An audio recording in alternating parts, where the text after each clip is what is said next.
Open for business is a common moniker on the African continent and most recently was adopted by the Tanzania Energy Summit Cooperation as it hosts the 4th Tanzania Energy Summit in the capital Dar es Salaam. About 250 potential investors have descended on the East African nation as Tanzania looks to procure new renewable energy capacity from IPPs and accelerate its gas and liquefied natural gas programs. George Hudson is one of the summit organisers, and he spoke to me earlier about what to expect during the three-day event. George, it's lovely to speak to you on Africa Today. A lot that's happening in Tanzania at the moment. In fact, it's the 4th Tanzania Energy Summit. Walk us through what's actually happening in Dar es Salaam, which is where you are. We're hosting the Tanzania Energy Cooperation Summit this week. It's a global gathering of the key decision makers, firstly in Tanzania's power sector, so a collection of public sector stakeholders, including the Ministry of Energy, TANESCO, UWURA, TPDC, a lot of the key players, but then also bringing a collection of the world's leading investors who are all looking to understand the investment opportunities that Tanzania's power sector offers. So we have about 250 people here from across Africa, Europe, the States, Asia, and all looking to understand and hear from the government what is going on in Tanzania, what are the opportunities for investment, and how can the international investment community get involved? George, I have to ask, 250 sounds like a massive, massive number. Is it as big a number as it sounds, and why this interest in Tanzania in particular? It's a good question. I mean, in terms of how conferences and events run, 250 is a pretty, relatively small number in the sense that this is quite a niche event. This isn't a huge trade show. This is very much an industry event for market leaders. So we're not here having people exhibiting and large booths. This is very much a networking, expert to expert, panel-led discussions that are really looking to unlock the key challenges that the sector is facing. There are some, but also to show the world that Tanzania is here to do business. And I think 250 is a really fair reflection, given the fact that we have the leading investment banks here, the development finance institutions. We have governments from across, the UK, from France, from Germany, from the United States, from the Netherlands. All of these people are here to meet with the Tanzanian government. And I think 250 is a really nice number because it means it's an intimate setting. It means that there's really strong networking, business development opportunities. And that's the sort of thing that an event like this tries to put on. It's knowledge sharing, networking, and connecting people in an environment that's conducive to business development, I would say. Well, George, this isn't the first time that this summit is happening. In fact, it's happened several years before. 2016 was the last time you've had it. You've had a 6 or 7 year hiatus. Why are you back? Why the stop, if you will, for the last few years?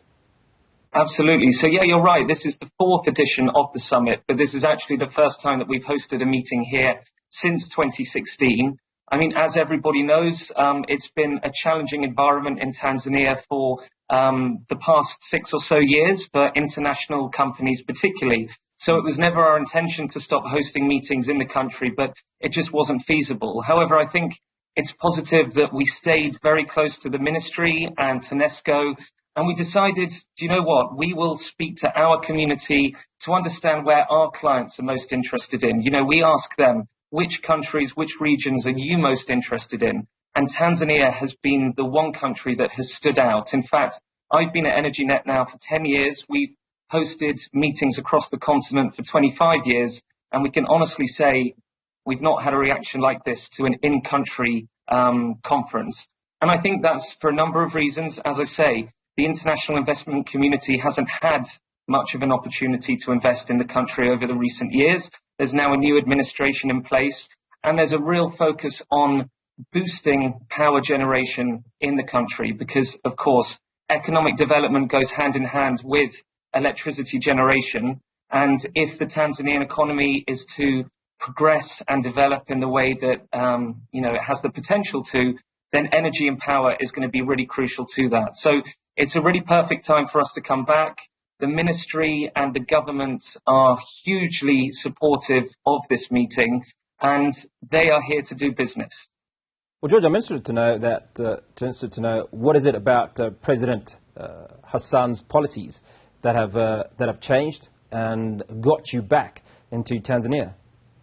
Absolutely. So I think the one key aspect at the moment is the government's hugely ambitious electrification targets over the coming years. So the current electrification rate in Tanzania is around 38%, but actually the country is looking to double that to 75% by 2033, which is a huge undertaking and is something that is not going to be able to be achieved within Tanzania alone. It's going to have to include foreign investment. And actually, we heard from the Deputy Managing Director of TANESCO this morning, actually, that the country is looking to achieve its objective of generating 5,000 megawatts by 2025, 10,000 by 2030. What that means is they need investors to come in. They need more projects to come online across the country. And Tanzania is blessed with abundant renewable energy sources, or resources even. It's got some of the best wind resources on the continent, some of the best solar resources. It also has huge gas reserves. In fact, you may have seen that Stanbic Bank have credited it as being one of the biggest economic opportunities ever in Tanzania. And I refer to the $30 billion LNG terminal that is being developed, or at least in negotiations with the government currently.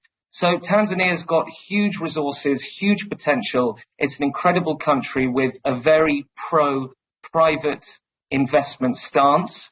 And a meeting like this, the Tanzania Energy Cooperation Summit, is a fantastic opportunity for the government to come face to face with real businesses and organizations that can make a difference and that are here to invest and help Tanzania reach their energy potential. George Hudson, Portfolio Managing Director of Corporate Development Africa for Energy Net, speaking to us from the 4th Tanzania Energy Summit in Dar es Salaam. Appreciate your time, George. Cheers. Thank you, Hugo.